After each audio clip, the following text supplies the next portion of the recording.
O que impede uma pessoa fracassada de mudar de vida? Preste muita atenção.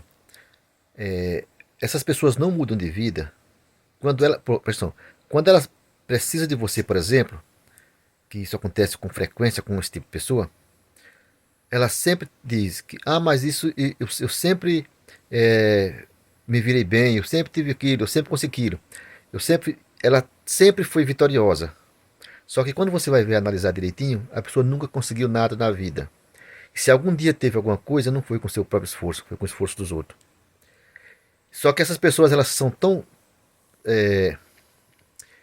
cegas que elas não vê. O que impede elas de crescer na vida, de mudar de vida, é por causa que elas nunca param, nunca reconhecem que são um fracasso. Para que assim elas possam, então, estudar, aceitar o conselho das pessoas que são bem-sucedidas, das pessoas sábias, para que assim elas se esforcem também e mudem de vida. E assim deslanchem. Mas não, elas preferem ficar sempre presa nesse ciclo, acreditando que são as melhores, que são umas.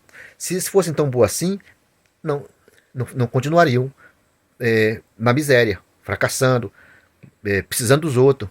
Então, não é por causa que elas são boas, é porque são ruins mesmo. Porque quando uma pessoa ela diz assim, não, eu sempre trabalhei, sempre cuidei da minha vida, é só a sua obrigação de cada um.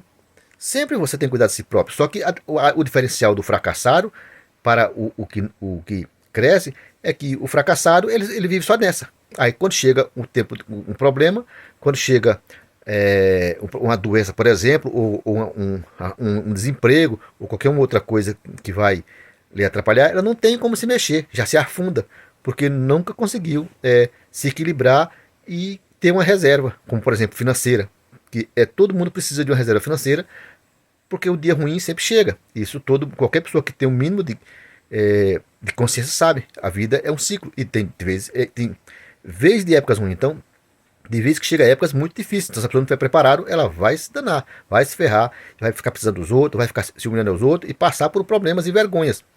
Então, já os outros não.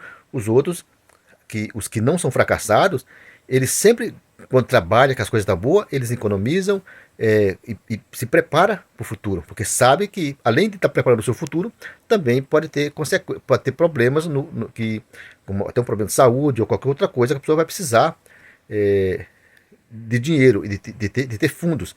E quando a pessoa não tem um fundo, algo guardado, ou não tem uma reserva de emergência, no mínimo, ela vai realmente ter muito problema. Então, se você quer crescer, caso você seja de um desses, precisa primeiro admitir que é um fracasso, para só assim aprender a crescer na vida. E não falo isso, falei aqui sobre finanças, mas é em todos os sentidos da vida, inclusive em conhecimento, em tudo. A gente precisa saber que a gente não sabe para poder querer aprender. Porque se nós pensamos que já sabe sem saber, estamos ferrados, vamos ficar atolados o tempo todo. Tá bom?